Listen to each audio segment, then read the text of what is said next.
Peace, my family, and raw back to all the woke ones out there, and those that are coming out of that good cocoon for the first time. Welcome. This is your girl, the butterfly, and we about to take off. Let's fly. I just want to send you all that good healing energy your way, and hope we all are out there keeping your mind right. And that good, not mine. How y'all feeling today? Hope you all are keeping yourselves at a high frequency. And most definitely cleansing the lows. I came over here today to share another clip from Great Book of the Living, The Holy Tablets, by Dr. Malachi L.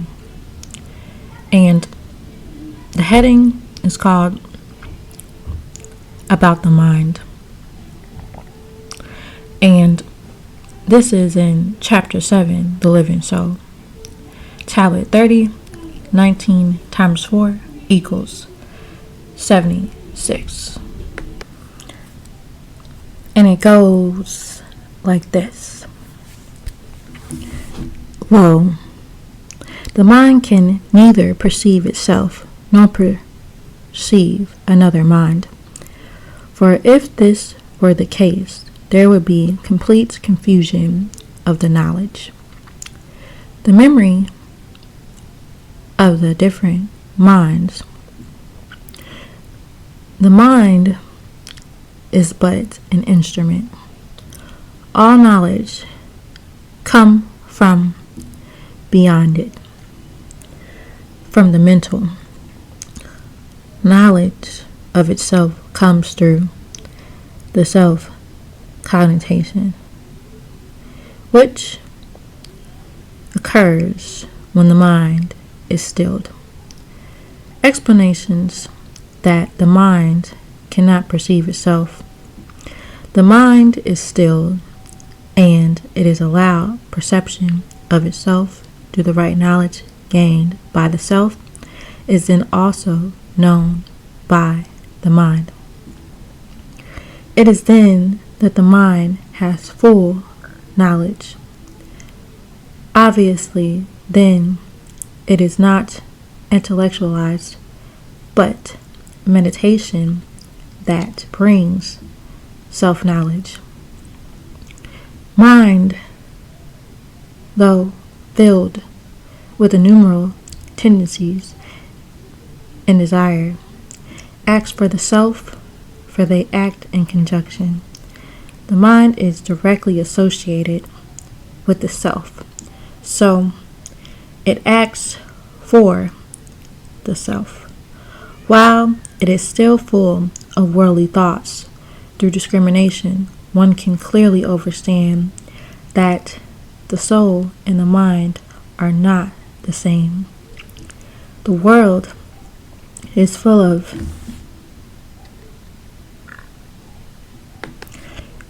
avarice,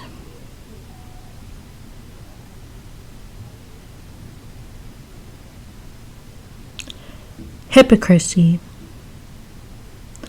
flattery, untruth, double-dealing, and selfishness. Those who profess to be your friends are often one's greatest enemies. Beware of self-proclaimed friends who come for money and other comforts. When circumstances are affluent, then they disappear.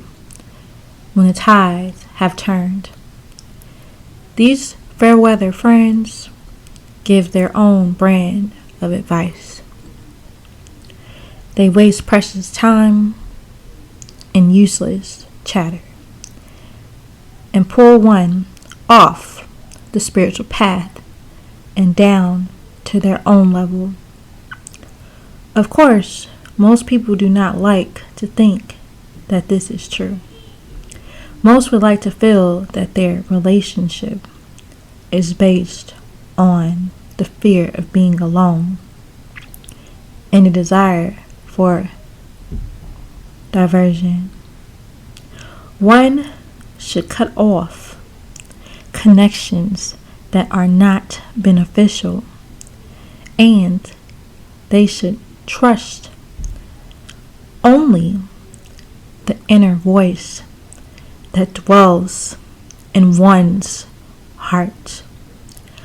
Associate only with those own aspirations for perfection are uplifting and encouraging. Useless talking, and excessive debating should also be eliminated. Diarrhea of the tongue wastes much energy that could be utilized for personal development.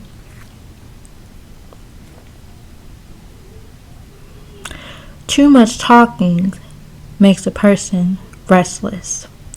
Just like a tape recorder, it cannot record and play at the same time. A person cannot talk and learn at the same time. The wise speak only a few words, and then only when necessary. For by their very economy, they will carry the most force.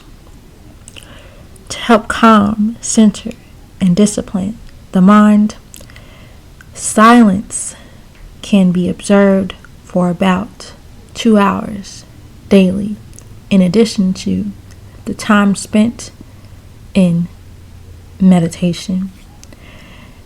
In order to be of the most practical value, silence is best practiced at those times when there is the most opportunity to talk. People of an intellectual nature are often prone to unnecessary decisions and controversies. A person who is unable to remain quiet easily becomes involved in heated debates, too many of which leads to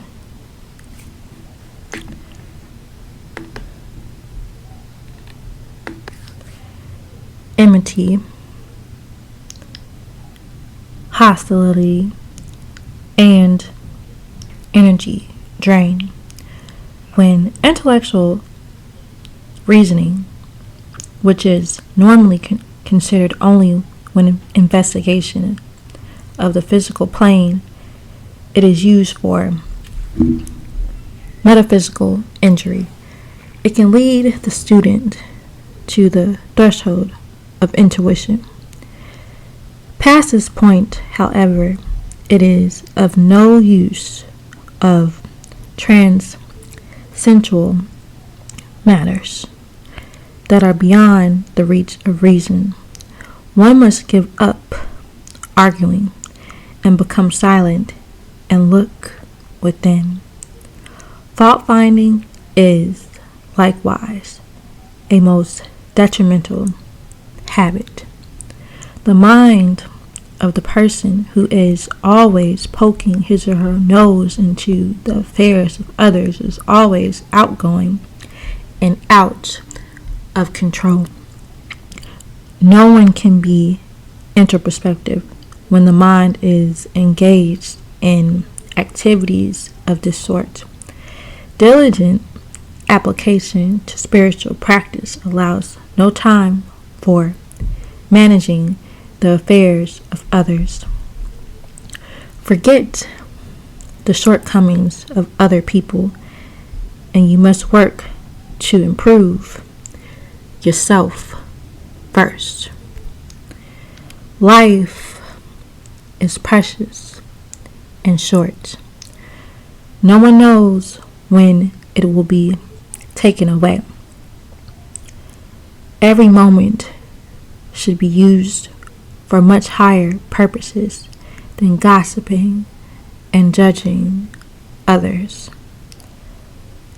Self-justification is another behavioral weakness to be overcome, along with its associated characteristics. Self-assertion, obscenity, dissimulation, and lying.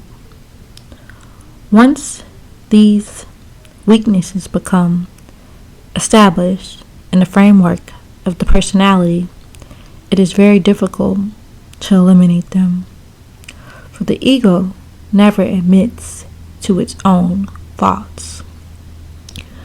One lie covers another, an endless succession of the vain admits at self-justification. Improvements come quickly and rapidly only when one learns to readily admit his or her own faults, mistakes, and weaknesses. To have a petty mind is closely associated with backbiting and trying to pull down other people. All are caused by jealousy and ignorance. This can easily be combated and rectified by always rejoicing in the welfare of others. And that, family, is the end of this heading. So I just thought that I'd share, and if you have any questions, you can leave it in the comment section, because you can also check this out on my page under the Living Soul Chapter 7, the Holy Tablets, for yourself. Send it to yourself and read it for yourself. Whole purpose of this is to get people to start that deep study and learn to work from within and put in the inner work with the right knowledge that is needed for personal growth. So I'm going to leave it at that, family, and let you all know that it's all love. And if you have any questions, you can leave it in the comment section. I'll be happy to answer. Peace. And it's all love.